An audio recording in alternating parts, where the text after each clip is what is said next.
अध्याय 12 जादूगरी का त्रिकोणीय टूर्नामेंट। गेट के दोनों तरफ लगी वराह की मूर्तियों के बीच से निकलकर गाड़ी तेज बारिश में चलने लगी। आंधी के कारण गाड़ी खतरनाक तरीके से लहरा रही थी। खिड़की पर आंख टिकाकर हैरी ने देखा कि हॉगवर्ट्स महल पास आता जा रहा था। बारिश की बौछारों के मोटे से पर्दे के पीछे महल की रोशन खिड़कियों की चमक धुंधली दिख रही थी। जब उनकी गाड़ी हॉगवर्ट्स के महल के बलूत के लकड़ी से बने विशाल दरवाजे के सामने रुकी तो आसमान में बिजली कड़कने लगी। दरवाजे तक पहुंचने के लिए पत्थर की सीढ़ियों पर चढ़ना था। आगे वाली गाड़ियों में बैठे लोग उतर चुके थे और सीढ़ियों पर जल्दी जल्दी चढ़कर महल में जा रहे थे। हैरी, रॉन, हरमाइनी और नेविल अपनी गाड़ी से नीचे कूदे और उन्होंने सीढ़ियों की तरफ दौड़ लगा दी। उन्होंने आंख उठाकर तभी ऊपर देखा जब वे मशालों से रोशन प्रवेश हॉल में सुरक्षित पहुंच गए, जहां संगमरमर की शानदार सीढ़ियां थी। रॉन ने अपना सिर झटका जिससे चारों ओर पानी उड़ने लगा। फिर वह बोला, ओह, अगर इसी तरह बारिश होती रही तो झील में तो बाढ़ आ जाएगी। मैं तो बुरी तरह भीग गया हूँ। ओह! अचानक पानी से भरा एक बड़ा लाल गुब्बारा छत से आया और रॉन के सिर से टकरा कर फट गया। रॉन पानी की बौछार में नहा गया। वह हैरानी से उछला जिससे बगल में चल रहे हैरी से टकरा गया। उसी समय पानी का एक और गुब्बारा आया जो हरमाइनी को लगते लगते बचा। यह गुब्बारा हैरी के पैरों के पास फटा जिससे उसके जूतों के ऊपर ठंडे पानी की बौछार हो गई। पानी उसके जूतों से होता हुआ मोजे तक पहुंच गया। पानी के गुब्बारों की बौछार होती देखकर चारों तरफ बच्चे चीखने लगे और उनसे बचने की कोशिश में एक दूसरे को धक्का देने लगे। हैरी ने सिर उठाकर देखा। उनके 20 फुट ऊपर पीव्स नाम का नाटा भूत हवा में तैर रहा था। उसने घंटियों से ढका हैट और नारंगी बो टाई पहन रखी थी। उसके चौड़े चेहरे पर दुष्टता साफ झलक रही थी और वह दोबारा निशाना साध रहा था। पीप्स! एक गुस्से भरी आवाज आई। पीप्स, फौरन नीचे आ जाओ। यह आवाज प्रोफेसर मैगोनिगल की थी, जो हॉगवर्ट्स की डिप्टी हेडमिस्ट्रेस और गरुड़द्वार हाउस की प्रमुख थी। विद्यार्थियों की दहशत भरी चीखें सुनकर वे बड़े हॉल से भागती हुई वहां आ गई थी, लेकिन फर्श गीला होने के कारण फिसल गई और गिरने से बचने के लिए उन्होंने हरमाइनी की गर्दन पकड़ ली। आउच! Sorry miss Granger. कोई बात नहीं प्रोफेसर, हरमाइनी अपनी गर्दन सहलाते हुए बोली। पीप्स, फौरन उतरकर नीचे आओ, प्रोफेसर मैगोनिगल चीखी। उन्होंने अपना नुकीला हेड सीधा किया और अपने चौकोर चश्मे से घूरकर ऊपर देखा। मैं कुछ भी तो नहीं कर रहा हूँ। पीप्स ने किलकारी मारते हुए पानी का एक गुब्बारा 5th ईयर की लड़कियों की तरफ उछाल दिया, जो चीखती हुई बड़े हॉल में चली गई। वे तो पहले से ही इतने गीले हैं, है ना? बच्चों को तो इसमें मजा आ रहा होगा। ही ही ही। इतना कहने के साथ उसने 2nd ईयर के विद्यार्थियों पर निशाना साधा जो उसी समय अंदर आए थे। मैं हेडमास्टर को बुला कर लाती हूँ, प्रोफेसर मैगोनिगल चिल्लाई। मैं तुम्हें चेतावनी दे रही हूँ पीप्स। पीप्स अपनी जीभ बाहर निकालकर चिढ़ाने लगा। फिर उसने पानी के बचे कुचे गुब्बारे हवा में उछाल दिए और खिलखिलाता हुआ संगमरमर की सीढ़ियों के ऊपर चला गया। चलो आगे चलो, प्रोफेसर मैगोनिगल ने परेशान विद्यार्थियों की भीड़ से कहा। बड़े हॉल में चलो। हैरी, रॉन और हरमाइनी बीच बीच में फिसलते हुए प्रवेश हॉल के पार गए और दाहिने तरफ से बड़े हॉल के अंदर चले गए। रॉन अपने गीले बालों को अपने चेहरे से हटाते हुए गुस्से से बड़बड़ा रहा था। बड़ा हॉल हमेशा की तरह ही बेहतरीन दिख रहा था। इसे सत्र के शुरुआती जश्न के लिए सजाया गया था। टेबलों के ऊपर सैकड़ों मोमबत्तियां हवा में तैर रही थीं, जिनकी रोशनी में सुनहरी प्लेटें और प्याले चमक रहे थे। चारों हाउसों की लंबी टेबलों पर विद्यार्थी लगातार बातें कर रहे थे। हॉल के ऊपरी हिस्से में टीचर्स अपनी अपनी कुर्सियों पर बैठकर विद्यार्थियों को देख रहे थे। बाहर की ठंड के बाद यहाँ की गर्मी काफी सुखद लग रही थी। हैरी, रॉन और हरमाइनी नागशक्ति, चीलखात और मेहनतकश हाउस की टेबलों के पास से होते हुए निकले और हॉल के दूर वाले सिरे पर जाकर गरुड़द्वार के बाकी विद्यार्थियों के पास बैठ गए। पास में ही लगभग सिरकटा निक बैठा था, जो गरुड़द्वार हाउस का भूत था। मोती की तरह सफेद और अर्ध पारदर्शी निक आज भी हमेशा की तरह जैकेट पहने हुए था। उसने अपनी गर्दन पर एक काफी बड़ा गुलूबंद भी बांध रखा था। इस गुलूबंद को पहनने के 2 मकसद थे।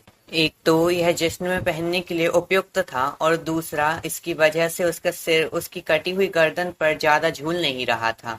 गुड इवनिंग, लगभग सिरकटे निक ने उनसे मुस्कुराते हुए कहा। कौन कहता है कि आज की शाम गुड है? हैरी ने अपने जूते उतारकर उनमें भरे पानी को निकालते हुए कहा। उम्मीद है कि चुनने की रस्म जल्दी ही पूरी हो जाएगी। मैं तो भूख से मरा जा रहा हूँ। हॉगवर्ट्स में पढ़ने आने वाले नए विद्यार्थियों को विभिन्न हाउसों के लिए चुना जाता था। यह रस्म स्कूल के हर सत्र के शुरू होने से पहले होती थी, लेकिन दुर्भाग्यपूर्ण परिस्थितियों के चलते हैरी अपने चुने जाने के बाद किसी अन्य रस्म को नहीं देख पाया था। वह इसे देखने के लिए बेताब था। तभी उसे गरुड़द्वार की टेबल पर एक बहुत रोमांचित और हाफती हुई आवाज सुनाई दी। हाय हैरी। यह थर्ड ईयर का विद्यार्थी कॉलिन क्रीवी था, जो हैरी को अपना हीरो मानता था। हाय कॉलिन, हैरी ने सावधानी से कहा। हैरी, तुम्हें पता है हैरी, मेरा भाई भी इस बार पढ़ने आया है। मेरा भाई डेनिस। अच्छा, हैरी बोला। वह सचमुच रोमांचित है, कॉलिन ने अपनी सीट पर उछलते हुए कहा। मैं बस यही प्रार्थना कर रहा हूँ कि वह गरुड़द्वार में आ जाए। तुम भी तो प्रार्थना करो हैरी। हाँ ठीक है, हैरी ने कहा। फिर वह हरमाइनी, रॉन और लगभग सिरकटे निक की तरफ मुड़ा। उसने कहा, भाई बहन आमतौर पर एक ही हाउस में रहते हैं, है ना? वह वीजली परिवार के बारे में सोच रहा था, जो सातों गरुड़द्वार में थे। ओह नहीं, ऐसा जरूरी नहीं है, हरमाइनी ने कहा। पार्वती पाटिल की जुड़वा बहन चीलखात में है, जबकि दोनों एक जैसी दिखती हैं। तुम्हारे हिसाब से तो उन्हें एक ही हाउस में होना चाहिए था, है ना? हैरी ने स्टाफ की टेबल की तरफ देखा। वहां पर हमेशा से ज्यादा कुर्सियां खाली दिख रही थी। जाहिर है हैग्रिड अब भी फर्स्ट ईयर के विद्यार्थियों को झील के पार ला रहा होगा। प्रोफेसर मैकगोनागल प्रवेश हॉल के फर्श को सुखाने के काम की निगरानी कर रही थी, लेकिन वहां पर एक और खाली कुर्सी थी। हैरी यह नहीं सोच पा रहा था कि उनका कौन सा टीचर वहां पर नहीं है। हरमाइनी भी टीचर्स की तरफ ही देख रही थी। वह बोली, गुप्त कलाओं से रक्षा के नए टीचर कहाँ हैं? अब तक गुप्त कलाओं से रक्षा का उनका कोई भी टीचर वहां एक साल से ज्यादा नहीं टिक पाया था। इनमें हैरी के सबसे प्रिय टीचर प्रोफेसर स्नेप थे, जिन्होंने पिछले साल इस्तीफा दे दिया था। उसने स्टाफ टेबल की तरफ गौर से देखा। निश्चित रूप से वहां कोई नया चेहरा नहीं दिख रहा था। हरमाइनी ने चिंतित होते हुए कहा, शायद उन्हें कोई टीचर नहीं मिला। हैरी ने ज्यादा ध्यान से एक बार फिर टेबल की तरफ देखा। सम्मोहन के टीचर फिल्टविक बहुत सी गद्दियों पर बैठे थे। उनके पास ही जड़ी बूटी विज्ञान की टीचर प्रोफेसर स्प्राउट बैठी थी, जिनका हैट उनके उड़ते हुए भूरे बालों पर तिरछा लगा था। वे खगोल शास्त्र विभाग की प्रोफेसर सिनिस्ट्रा से बातें कर रही थी। प्रोफेसर सिनिस्ट्रा की दूसरी तरफ पीले चेहरे और मुड़ी नाक और चिपचिपे बालों वाले जादुई काड़े के टीचर प्रोफेसर स्नेप बैठे थे, जिन्हें हैरी हॉगवर्ट्स में सबसे ज्यादा नापसंद करता था। हैरी स्नेप से जितना चिढ़ता था, स्नेप भी उससे उतनी ही नफरत करते थे। यह नफरत पिछले साल और भी बढ़ गई थी, जब हैरी ने स्नेप की बड़ी नाक के नीचे से भागने में सीरियस की मदद की थी।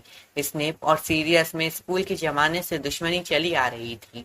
स्नेप के दूसरी तरफ रखी कुर्सी खाली थी। हैरी ने सोचा कि यह कुर्सी प्रोफेसर मैकगोनागल की होगी।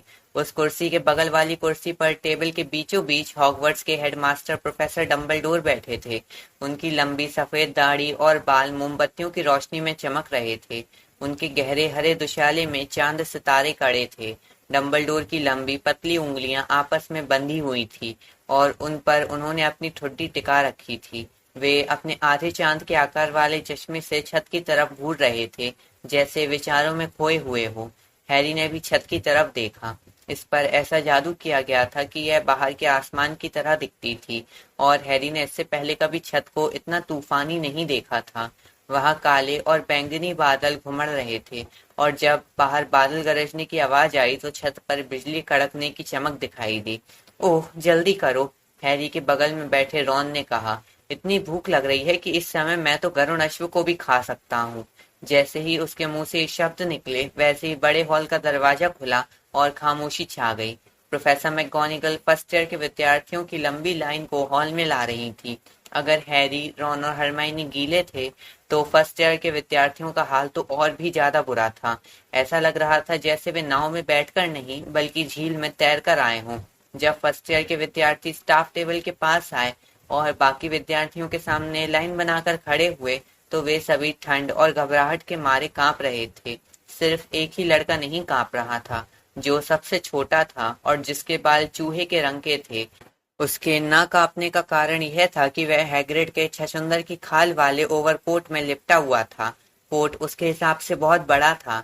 ऐसा लग रहा था जैसे वह काले फर के शामियाने में लिपटा हो। उसका छोटा सा चेहरा कॉलर के ऊपर से झांक रहा था और बहुत ही रोमांचित दिख रहा था। जब वह अपने डरे हुए साथियों के साथ लाइन में खड़ा हुआ तो उसने कॉलिन क्रीवी की तरफ देखते हुए अंगूठा ऊपर किया और बोला, मैं झील में गिर गया था। यह बताते हुए वह बहुत खुश दिख रहा था। अब प्रोफेसर मैगोनिगल ने फर्स्ट ईयर के विद्यार्थियों के सामने 3 पैरों वाला स्टूल रख दिया। फिर उन्होंने स्टूल पर एक बहुत पुरानी, गंदी, चिथड़े लगी टोपी रख दी। फर्स्ट ईयर के विद्यार्थियों ने टोपी को घूर कर देखा। बाकी सभी लोगों ने भी ऐसा ही किया। एक पल के लिए खामोशी छाई रही। फिर टोपी के जोड़ का एक छेद मुंह की तरह खुला और टोपी बोलने लगी। 1000 साल पहले की बात है, जब मैं नई थी। तब यहाँ 4 मशहूर जादूगर रहते थे, जिनके नाम अब भी मशहूर हैं। वीर गरुड़द्वार जंगली बीहड़ से आए थे, मनमोहक चील घाट दर्रे से, मधुरभाषी मेहनतकश बड़ी घाटी से, चतुर नागशक्ति दलदल से। उन सभी की एक ही इच्छा थी, एक ही सपना था। उन्होंने एक साहसिक योजना बनाई कि वे जादू की प्रतिभा वाले लड़के लड़कियों को शिक्षा देंगे। इस तरह हॉगवर्ट्स स्कूल शुरू हुआ। चारों संस्थापकों ने इसके बाद अपना अपना हाउस बनाया, क्योंकि वे सभी अपने विद्यार्थियों में अलग अलग गुणों को पसंद करते थे। गरुड़द्वार का मानना था कि सबसे बहादुर लोग ही सबसे अच्छे होते हैं। चीलघाट के शब्दों में सबसे चतुर ही सर्वश्रेष्ठ होते हैं। मेहनतकश का विचार था सबसे मेहनती विद्यार्थी ही पढ़ाई के लिए सबसे योग्य होते हैं। और शक्ति के भूखे नाग शक्ति को बहुत महत्वाकांक्षी विद्यार्थी पसंद थे। अपने जीवन काल में वे विद्यार्थियों में से अपने प्रिय बच्चे छांट लेते थे, लेकिन उन्होंने सोचा उनके मरने के बाद क्या होगा, फिर उनके प्रिय विद्यार्थियों को कौन चुनेगा। इसलिए गरुड़द्वार ने एक तरीका सोचा। उन्होंने अपने सिर से मुझे उतारा। चारों संस्थापकों ने मुझ में अपने थोड़े थोड़े दिमाग को डाला, ताकि उनकी जगह मैं चुनाव कर सकूं। अब तुम मुझे अपने सिर पर रख लो। मेरा फैसला आज तक गलत साबित नहीं हुआ है। मैं तुम्हारे दिमाग के अंदर पल भर झांकूंगी और बता दूंगी कि तुम्हें किस हाउस में होना चाहिए। चुनने वाली टोपी की बात पूरी होते ही बड़े हॉल में तालियां गूंजने लगीं। हैरी ने बाकी सबके साथ तालियां बजाते हुए कहा, जब इसने हमें चुना था तब तो यह नहीं कहा था। यह हर साल अलग अलग भाषण देती है, रॉन ने कहा। इस टोपी की जिंदगी भी कितनी नीरस होगी। मुझे तो लगता है यह पूरे साल अपने अगले भाषण की तैयारी करती रहती होगी। प्रोफेसर मैगोनिगल ने अब चर्म पत्र का एक बड़ा रोल खोला। उन्होंने फर्स्ट ईयर के विद्यार्थियों से कहा, मैं जिसका नाम लूंगी वह यहाँ आएगा और टोपी लगाकर स्टूल पर बैठ जाएगा। जब टोपी बता देगी कि तुम्हें किस हाउस में जाना है तो तुम जाकर उस हाउस की टेबल पर बैठ जाना। एकर्ली स्टीवर्ट, एक लड़का आगे आया। वह सिर से पैर तक कांप रहा था। उसने चुनने वाली टोपी उठाकर पहनी और स्टूल पर बैठ गया। टोपी ने चिल्लाकर कहा, चीलघाट। स्टीवर्ट एकर्ली ने टोपी उतारी और चीलघाट की टेबल की तरफ तेजी से चल दिया, जहां बैठे सभी लोग तालियां बजाकर उसका स्वागत कर रहे थे। हैरी को चीलघाट की खोजी चो चैंग की झलक दिखी, जो स्टीवर्ट एकर्ली के लिए तालियां बजा रही थी। एक पल के लिए तो हैरी के मन में यह प्रबल इच्छा जागी कि वह भी चीलघाट की टेबल पर पहुंच जाए। बैडॉक मैलकम, नागशक्ति। हॉल की दूसरी तरफ वाली टेबल पर खुशी भरा शोर होने लगा। हैरी ने देखा कि नागशक्ति की टेबल पर बैडॉक के बैठते समय मैलफॉय भी तालियां बजा रहा था। हैरी ने सोचा, क्या बैडॉक जानता होगा कि नागशक्ति हाउस से जितने शैतानी जादूगर और जादूगरनियां निकले हैं, उतने किसी दूसरे हाउस से नहीं। फ्रेड और जॉर्ज ने मैलकम बैडॉक के बैठते समय फुसफुसाकर उसका मजाक उड़ाया। ब्रेनस्टोन एलिनोर, मेहनतकश। कॉल्डवेल ओवेन, मेहनतकश। क्रीवी डेनिस, छोटा सा डेनिस क्रीवी आगे बढ़ा। वह हैग्रिड के छछूंदर वाले ओवरकोट के कारण गिरते गिरते बचा। उसी समय हैग्रिड टीचर्स की टेबल के पीछे वाले दरवाजे से हॉल में आ गया। हैग्रिड सामान्य आदमी से दुगना लंबा और कम से कम 3 गुना चौड़ा था। उसके लंबे बिखरे खिचड़ी वाले काले बाल और दाढ़ी देखकर दहशत होने लगती थी, लेकिन सच कहा जाए तो दहशत की कोई बात नहीं थी। हैरी, रॉन और हरमाइनी जानते थे कि हैग्रिड बहुत ही नेक है। हैग्रिड ने स्टाफ टेबल के सिरे पर बैठते समय उन तीनों की तरफ देखकर आंख मारी और फिर डेनिस क्रीवी को चुनने वाली टोपी पहनते हुए देखने लगा। टोपी का मुंह खुला। टोपी चिल्लाकर बोली, गरुड़द्वार। गरुड़द्वार के विद्यार्थियों के साथ हैग्रिड भी तालियां बजाने लगा। डेनिस क्रीवी ने बत्तीसी दिखाते हुए टोपी उतारी, स्टूल पर वापस रखी और जल्दी से अपने भाई के पास आने लगा। कॉलिन, मैं झील में गिर गया था, उसने खाली कुर्सी पर बैठते हुए तीखी आवाज में कहा। बड़ा मजा आया। पानी में किसी जानवर ने मुझे पकड़ा और वापस नाव में उछाल दिया। बहुत बढ़िया, कॉलिन ने भी उतने ही रोमांच से कहा। शायद विशाल समुद्र फेनी होगी डेनिस। वाह, डेनिस बोला, जैसे इससे अच्छी कोई बात हो ही नहीं सकती कि कोई तूफानी मौसम में गहरी झील में गिर जाए और उसे एक विशाल समुद्री प्राणी ऊपर पहुंचा दे। डेनिस, डेनिस, वहां बैठे लड़के को देखो, जिसके बाल काले हैं और जो चश्मा पहने हैं। दिखा? डेनिस, जानते हो वह कौन है? हैरी दूसरी तरफ देखने लगा। वह चुनने वाली टोपी को घूरने लगा जो अब एमा डॉब्स को चुन रही थी। चुनने की रस्म चलती रही। डरे हुए विद्यार्थी एक एक करके 3 पैरों वाले स्टूल के पास आते रहे और उनकी कतार धीरे धीरे छोटी होती गई। अब प्रोफेसर मैकगोनागल एल अक्षर पर पहुंच चुकी थी। ओह, जल्दी करो, रॉन ने अपना पेट मलते हुए दुख भरी आवाज में कहा। रॉन, चुनने की रस्म खाने से ज्यादा महत्वपूर्ण है, लगभग सिरकटे निक ने कहा जब मैडले लॉरा मेहनतकश में चुनी गई। रॉन ने फौरन जवाब दिया, मरे हुए आदमी को तो ऐसा ही लगेगा। काश गरुड़द्वार के नए विद्यार्थी योग्य हों। लगभग सिरकटे निक ने मैकडॉनल्ड्स नेटेली का गरुड़द्वार की टेबल पर स्वागत करते हुए कहा। हमारी जीत का सिलसिला टूटना नहीं चाहिए। गरुड़द्वार पिछले 3 साल से लगातार इंटर हाउस चैंपियनशिप जीत रहा था। Pritchard Graham, Nagshakti, quirk Orla, चीलघाट और अंत में विटवी केविन मेहनतकश के साथ चुनने की रस्म खत्म हुई। प्रोफेसर मैकगोनागल चुनने वाली टोपी और स्टूल उठाकर ले गई। समय हो गया, रॉन ने छुरी कांटा उठाते हुए अपनी सुनहरी प्लेट की तरफ उम्मीद भरी निगाहों से देखा। प्रोफेसर डंबलडोर उठकर खड़े हो गए। वे विद्यार्थियों को देखकर मुस्कुराने लगे और उनकी बाहें स्वागत करने के अंदाज में फैली हुई थी। उनकी भारी आवाज हॉल में गूंजी। मुझे तुम लोगों से सिर्फ 3 शब्द कहने हैं, शुरू हो जाओ। वाह वाह, हैरी और रॉन ने जोर से कहा जब देखते ही देखते उनके सामने रखे खाली बर्तनों में जादू से ढेर सारे पकवान आ गए। जब हैरी, रॉन और हरमाइनी ने अपनी अपनी प्लेटों में खाने का सामान लिया तो लगभग सिरकटा निक उनकी तरफ दुखी होकर देखने लगा। वाह, यह बढ़िया है, रॉन ने अपने मुंह में मसले हुए आलू भरते हुए कहा। लगभग सिरकटे निक ने कहा, तुम लोग किस्मत वाले हो कि आज की जश्न में तुम्हें खाना मिल गया, क्योंकि किचन में आज काफी हंगामा हो गया था। क्यों, क्या हुआ था? हैरी ने स्टीक का एक बड़ा टुकड़ा खाते हुए कहा। पीप्स के अलावा और क्या हो सकता है? लगभग सिरकटे निक ने अपने सिर को हिलाते हुए कहा। उसका सिर खतरनाक तरीके से लटकने लगा, जिसे संभालने के लिए उसने अपने गुलूबंद को अपनी गर्दन पर थोड़ा और ऊपर खिसका लिया और आगे बोला। वही पुरानी बहस, वह जश्न में शामिल होना चाहता था, लेकिन इसका तो सवाल ही नहीं उठता था। तुम तो उसे जानते ही हो, वह बिल्कुल जंगली है। वह हर सामान उठाकर फेंकना चाहता है। अगर उसे जश्न में आने देंगे तो वह खाने की प्लेटें उठाकर फेंकने लगेगा। हम भूतों ने इस मामले को सुलझाने के लिए मीटिंग बुलवाई। मोटा सन्यासी पीप्स को मौका देना चाहता था, लेकिन मेरे हिसाब से खूनी नवाब ने समझदारी दिखाई और सख्ती से काम लिया। खूनी नवाब नागशक्ति का भूत था। वह दुबला पतला और खामोश था तथा उसके कपड़ों पर चांदी जैसे सफेद खून के निशान थे। पूरे हॉगवर्ट्स में सिर्फ वही था जो पीप्स को काबू में रख पाता था। हाँ, हमें लगा तो था कि पीप्स किसी बात पर चिढ़ा हुआ था, रॉन बोला। वैसे उसने किचन में क्या किया?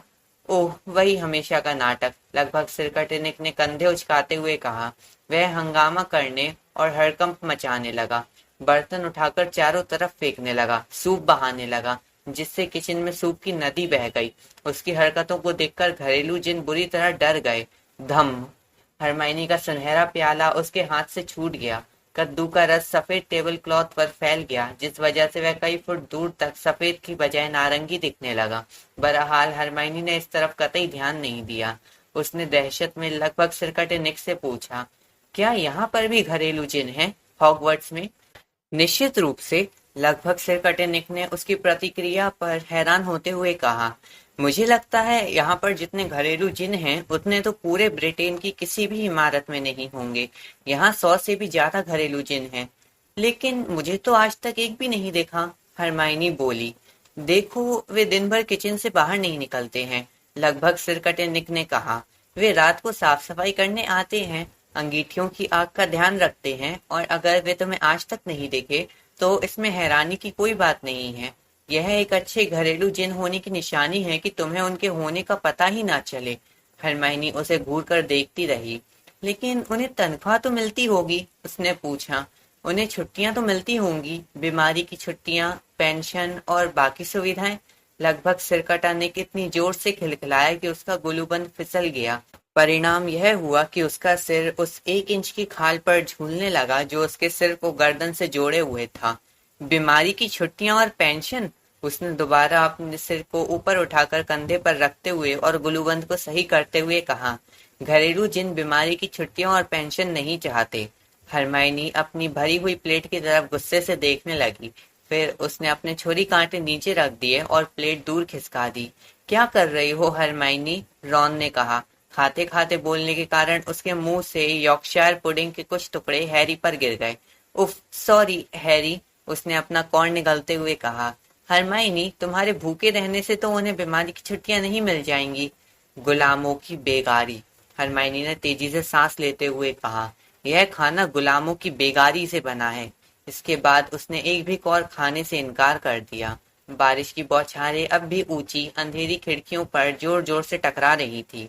तभी बादल एक बार फिर गरजे, जिससे खिड़कियां हिल गईं और अंदर तूफानी मौसम वाली छत पर बिजली कड़की, जिससे रोशनी में सुनहरी प्लेटें चमकने लगीं। तभी खाने का पहला दौर खत्म हुआ और तत्काल पुडिंग आ गई। देखो हरमाइनी, ट्रिकल टार्ट है। रॉन ने उसकी तरफ जानबूझकर ट्रिकल टार्ट की खुशबू भरी भाप उड़ाते हुए कहा। देखो कितना बढ़िया खाना है, चॉकलेट गैट्यू भी है। लेकिन हरमाइनी उसे प्रोफेसर मैकगोनागल के अंदाज में देखने लगी। इस पर रॉन ने कोशिश छोड़ दी। जब पुडिंग भी खत्म हो गई तो खाने के सामान की बची कुची झूठन प्लेटों से गायब हो गई और प्लेटें चमचमा कर चमकने लगी। इसके बाद एल्बस डंबलडोर दोबारा खड़े हुए।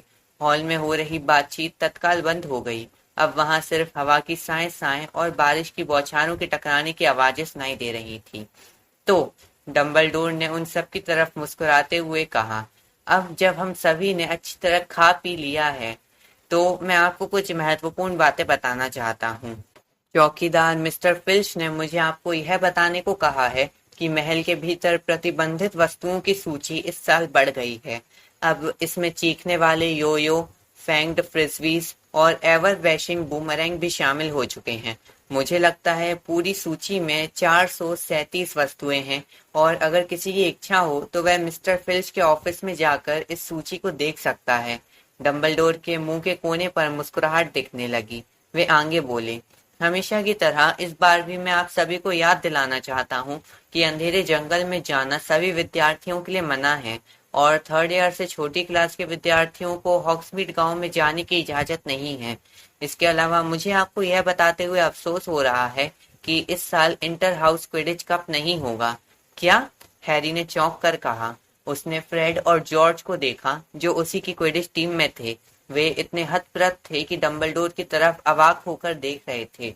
डंबलडोर ने आगे कहा, यह एक ऐसे आयोजन के कारण हो रहा है जो अक्टूबर में शुरू होगा। यह आयोजन सत्र पूरा होने तक चलेगा और इसमें टीचर्स का बहुत सा समय और ऊर्जा लगेगी। लेकिन मुझे यकीन है कि आप सभी को इसमें बहुत मजा आएगा। मुझे यह घोषणा करते हुए बहुत खुशी हो रही है कि इस साल हॉगवर्ट्स में। लेकिन उसी पल बादलों की तेज गरज सुनाई दी और बड़े हॉल के दरवाजे धड़ाक से खुल गए। दरवाजे पर एक आदमी खड़ा था जो अपनी लंबी छड़ी के सहारे टिका हुआ था तथा यात्रा करने वाला काला चोगा पहने हुए था। बड़े हॉल में मौजूद हर व्यक्ति का सिर अजनबी की तरफ मुड़ गया, जो छत पर बिजली चमकने के कारण अचानक साफ दिखने लगा। उसने अपनी बरसाती टोपी नीचे की तरफ खींची और अपने खिचड़ी भूरे बालों को हिलाते हुए टीचर्स की टेबल की तरफ बढ़ने लगा।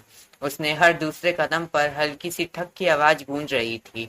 वह टेबल के सिरे पर पहुंचकर दाहिनी तरफ मुड़ा और लंगड़ाते हुए डंबलडोर की तरफ बढ़ा। छत पर बिजली एक बार फिर चमकी और हरमाइनी के मुंह से आह निकल गई। बिजली की रोशनी में उस आदमी का चेहरा अच्छी तरह दिख गया था। हैरी ने आज तक ऐसा चेहरा नहीं देखा था।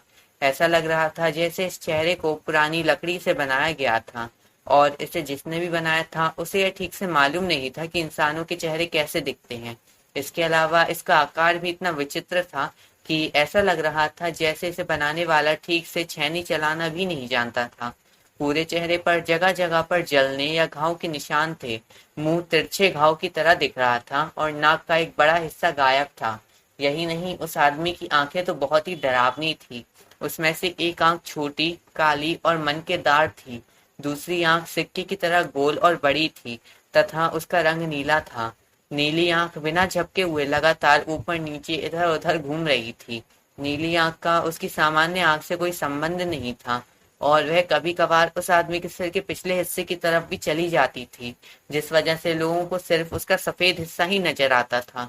अजनबी डंबलडोर के पास पहुंचा और उसने अपना एक हाथ आगे बढ़ाया। चेहरे की तरह ही उसके हाथ पर भी जलने और घाव के निशान दिख रहे थे। डंबलडोर ने उस अजनबी से हाथ मिलाया और धीरे से कुछ कहा, जिसे हैरी सुन नहीं पाया। ऐसा लग रहा था कि वे अजनबी से कुछ पूछ रहे थे। अजनबी ने बिना मुस्कुराए अपना सिर हिलाया और धीमी आवाज में उनके सवाल का जवाब दिया। डंबलडोर ने सिर हिलाकर अजनबी को अपनी दाहिनी तरफ की कुर्सी पर बैठने का इशारा किया। अजनबी बैठ गया। उसने अपने चेहरे पर लटकते काले भूरे बालों की लट हिलाई, फिर कबाब की प्लेट अपनी तरफ खींची और उसे अपनी नाक के पास लाकर सूंघने लगा। इसके बाद उसने अपनी जेब से एक छोटा चाकू निकाला और उससे कबाब खाने लगा। उसकी सामान्य आंख कबाब पर टिकी हुई थी, लेकिन उसकी नीली आंख इधर उधर घूम रही थी और लगातार हॉल तथा विद्यार्थियों को देख रही थी। अब मैं आपका परिचय गुप्त कलाओं से रक्षा के अपने नए टीचर से करवाना चाहता हूँ, डंबलडोर ने खामोशी को तोड़ते हुए कहा। Professor Moody. आमतौर पर नए टीचर्स का स्वागत तालियों की गड़गड़ाहट से होता है, लेकिन इस बार डंबलडोर और हैग्रिड को छोड़कर किसी भी टीचर या विद्यार्थी ने ताली नहीं बजाई। उन दोनों ने तालियां बजाई, लेकिन उनकी आवाज बड़े हॉल में बहुत कमजोर और अजीब तरह से गूंज रही थी, इसलिए बहुत ही जल्द उन दोनों ने भी यह कोशिश छोड़ दी। बाकी सभी लोग मूडी के विचित्र हुलिये को देखकर इतने हैरान थे कि वे उन्हें घूरने के अलावा और कुछ नहीं कर सकते थे। मूडी? हैरी ने रॉन से बुदबुदाकर कहा। बावरी नैन मूडी, वही जिनकी मदद करने तुम्हारे डैडी आज सुबह गए थे। वही होंगे, रॉन ने धीमी आवाज में कहा। उन्हें क्या हुआ? हरमाइनी फुसफुसाई। उनके चेहरे को क्या हुआ? क्या पता, रॉन ने जवाब दिया और मूडी को मंत्रमुग्ध होकर देखता रहा। मूडी ने अपने फीके स्वागत पर जरा भी ध्यान नहीं दिया। उन्होंने अपने सामने रखे कद्दू के जूस के जग की तरफ भी ध्यान नहीं दिया। इसके बजाय उन्होंने अपनी यात्रा करने वाले चोगे की तरफ हाथ बढ़ाकर एक थर्मस निकाला और उसमें से एक लंबा घूंट पिया। जब उन्होंने पीने के लिए अपना हाथ उठाया तो उनका चोगा जमीन से कुछ इंच ऊपर उठ गया। हैरी ने टेबल के नीचे से देखा कि उनका एक पैर लकड़ी का था। डंबलडोर ने दोबारा अपना गला साफ किया। जैसा कि मैं कह रहा था, उन्होंने अपने सामने बैठे विद्यार्थियों को मुस्कुराकर देखते हुए कहा, जो सभी बावरिन एंड मूडी को घूरने में लगे थे। हमें इस सत्र में एक बहुत ही रोमांचक प्रतियोगिता आयोजित करने का सम्मान मिल रहा है। एक ऐसी प्रतियोगिता जो एक सदी से भी ज्यादा समय से आयोजित नहीं हुई। मुझे आप लोगों को यह बताते हुए बहुत खुशी हो रही है कि इस साल हॉगवर्ट्स में जादूगरी का त्रिकोणीय टूर्नामेंट होने वाला है। आप मजाक कर रहे हैं? फ्रेड वीजली ने जोर से कहा। मूडी के आने के बाद हॉल में जो तनाव भर गया था वह अचानक खत्म हो गया। सभी लोग हंसने लगे और डंबलडोर भी मुस्कुराने लगे। मैं मजाक नहीं कर रहा हूँ मिस्टर वीजली, हालांकि तुम्हारी बात से मुझे एक बहुत बढ़िया चुटकुला याद आ गया। एक बार एक दैत्य, एक डायन और एक स्वर्ण नर्तक एक बार में गए। प्रोफेसर मैगोनिगल ने अपना गला जोर से खरखराकर साफ किया। और शायद यह चुटकुला सुनाने का समय नहीं है। नहीं, डंबलडोर बोले। मैं कहाँ था? ओह हाँ, त्रिकोणीय टूर्नामेंट पर। आप में से कुछ लोग इस टूर्नामेंट के बारे में नहीं जानते होंगे, इसलिए इसके बारे में जानने वाले लोग मुझे माफ करें, क्योंकि मैं इसके बारे में मोटी मोटी बातें बताना चाहता हूँ। इस दौरान जानकार लोगों को अपना ध्यान इधर उधर भटकाने की पूरी छूट है। जादूगरी का त्रिकोणीय टूर्नामेंट लगभग 700 साल पहले शुरू हुआ था। यूरोप के जादूगरी के 3 सबसे बड़े स्कूल यानी हॉगवर्ट्स, बर्बैटन्स और डर्मस्ट्रैंग के बीच यह दोस्ताना प्रतियोगिता के रूप में शुरू हुआ था। इस टूर्नामेंट में हर स्कूल का एक चैंपियन भाग लेता था और तीनों चैंपियनों को 3 जादुई काम करने पड़ते थे। तीनों स्कूल बारी बारी से हर 5 साल बाद यह टूर्नामेंट आयोजित करते थे। अलग अलग देशों के युवा जादूगरों और जादूगरनियों के बीच सौहार्द बढ़ाने का यह बहुत ही अच्छा तरीका था। लेकिन फिर मरने वाले प्रतियोगियों की संख्या इतनी बढ़ गई कि टूर्नामेंट बंद करना पड़ा। मरने वाले प्रतियोगियों की संख्या? हरमाइनी दहशत में फुसफुसाई। लेकिन हॉल में बैठे ज्यादातर विद्यार्थी यह सुनकर दहशत में नहीं आए। वे तो रोमांचित होकर एक दूसरे से फुसफुसा कर बातें कर रहे थे। हैरी भी सैकड़ों साल पहले मरने वाले प्रतियोगियों के बारे में रुचि लेने की बजाय टूर्नामेंट के बारे में ज्यादा रुचि ले रहा था।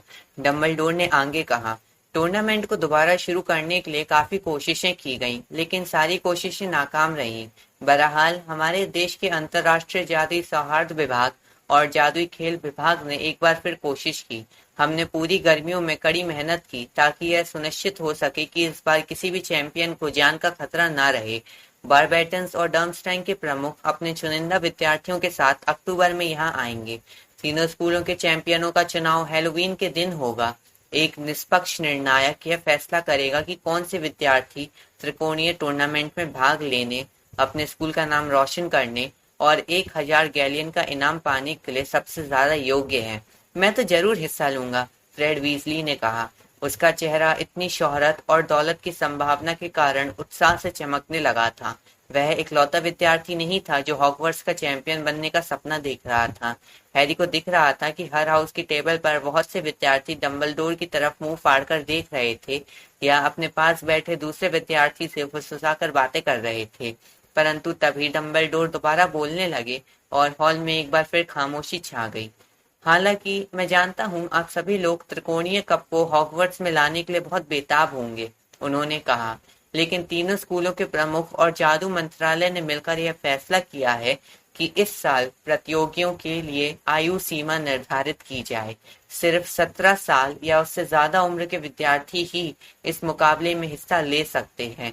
यह डंबलडोर को अपनी आवाज थोड़ी ऊंची करनी पड़ी क्योंकि इन शब्दों को सुनकर बहुत से विद्यार्थी गुस्से में शोर मचाने लगे थे और वीजली बंधु तो आग बबूला दिख रहे थे।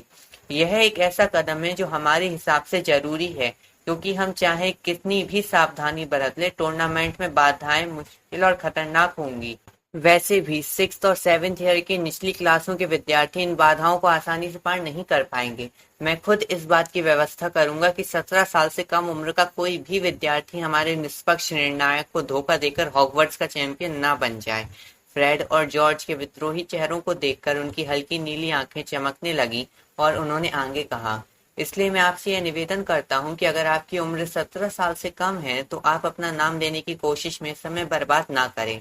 बारबेटन्स और डर्मस्टाइन के दल अक्टूबर में आएंगे और सत्र खत्म होने तक हमारे साथ ही रहेंगे। मैं जानता हूं कि आप हमारे विदेशी मेहमानों का अच्छा स्वागत करेंगे और जो भी विद्यार्थी हॉगवर्ट्स का चैंपियन चुना जाएगा उसे पूरा समर्थन देंगे। अब काफी देर हो चुकी है। मैं जानता हूं कि कल सुबह से आपकी पढ़ाई शुरू होने वाली है और आप पूरी तरह से चौकन्ने रहकर ज्ञान हासिल करना चाहते होंगे, इसलिए अब आप आराम करें। सोने का समय हो गया। शुभ रात्रि। डंबलडोर अपनी कुर्सी पर बैठकर बावरिन एंड मूडी से बातें करने लगे। जब विद्यार्थी उठकर खड़े हुए तो कुर्सियों, टेबलों के खिसकने और टकराने की आवाजें आने लगी। विद्यार्थी झुंड बनाकर प्रवेश हॉल वाले दरवाजे की तरफ जाने लगे। वे ऐसा नहीं कर सकते, जॉर्ज वीजली ने कहा, जो दरवाजे की तरफ जाने वाली भीड़ में शामिल नहीं हुआ था बल्कि वहीं खड़े खड़े गुस्से से डंबलडोर को घूर रहा था। हम अप्रैल में 17 साल के हो जाएंगे, हमें यह मौका क्यों नहीं दिया जा रहा है? वे मुझे शामिल होने से नहीं रोक सकते, फ्रेड ने अड़ियल अंदाज में कहा। वह भी गुस्से से टीचर्स की टेबल की तरफ देख रहा था।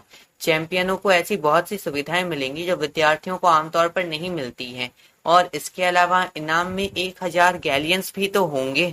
हाँ, रॉन के चेहरे पर भी सपनीला भाव आ गया। हाँ, 1000 गैलियन। चलो, हरमाइनी बोली, अगर हम नहीं चले तो यहाँ सिर्फ हम लोग ही बचेंगे। हैरी, रॉन, हरमाइनी, फ्रेड और जॉर्ज प्रवेश हॉल की तरफ बढ़ने लगे। फ्रेड और जॉर्ज इस बारे में अटकलें लगा रहे थे कि डंबलडोर 17 साल से कम उम्र के विद्यार्थियों को टूर्नामेंट में शामिल होने से कैसे रोकेंगे। हैरी ने पूछा, यह निष्पक्ष निर्णायक कौन होता है जो चैंपियनों का चुनाव करता है?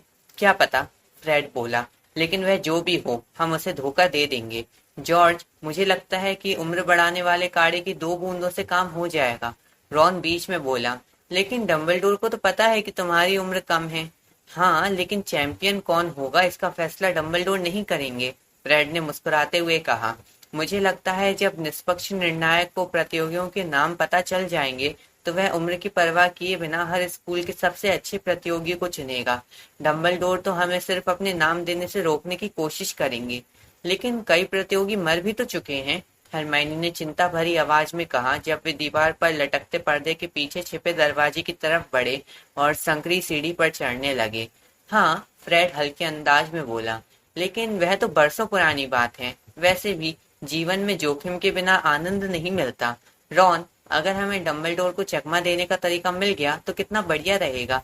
क्या तुम शामिल होने के बारे में सोच रहे हो? तुम्हें क्या लगता है? रॉन ने हैरी से पूछा। इसमें शामिल हो जाएं? लेकिन मुझे लगता है ज्यादा उम्र वाले विद्यार्थी ही इसमें सफल हो सकते हैं। हमें अभी ज्यादा जादू नहीं आता। मुझे तो तुमसे भी कम जादू आता है। फ्रेड और जॉर्ज के पीछे से नेविल की निराशा भरी आवाज आई। मेरी दादी तो चाहेंगी कि मैं इसमें शामिल होने की कोशिश करूं। वे हमेशा मेरे पीछे पड़ी रहती हैं कि मैं अपने खानदान का नाम ऊंचा करूं। मुझे तो बस ओह। नेविल अपनी बात पूरी नहीं कर पाया क्योंकि उसी समय उसका पैर सीढ़ी में धंस गया। हॉगवर्ट्स में ऐसी कई चालाक सीढ़ियां थीं।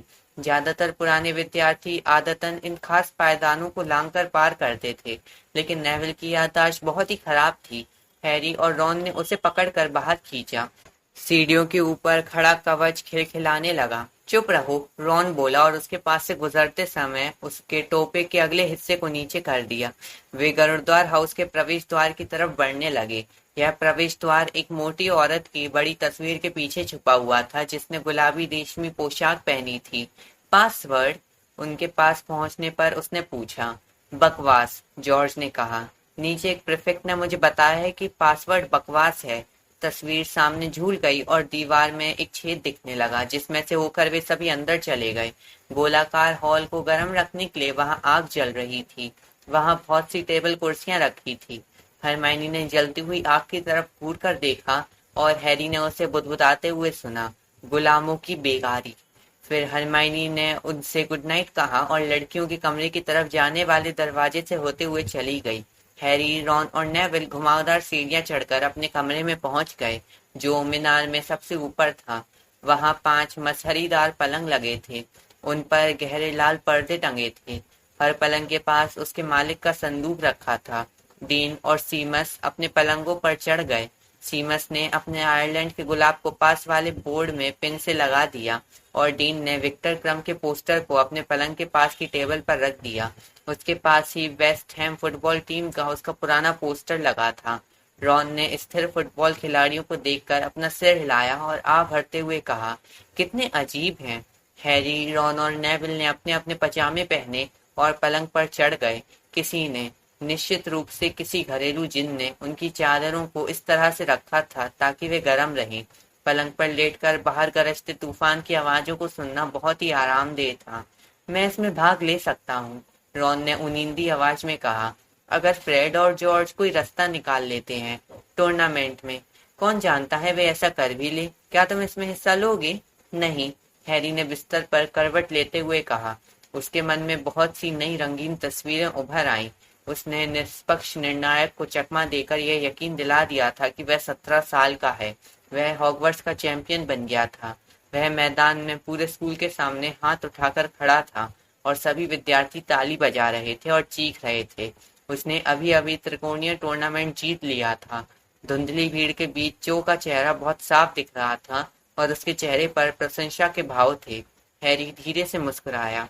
उसे इस बात की बहुत खुशी थी कि वह जो कल्पना कर रहा था, रॉन को उसका जरा भी अंदाजा नहीं था।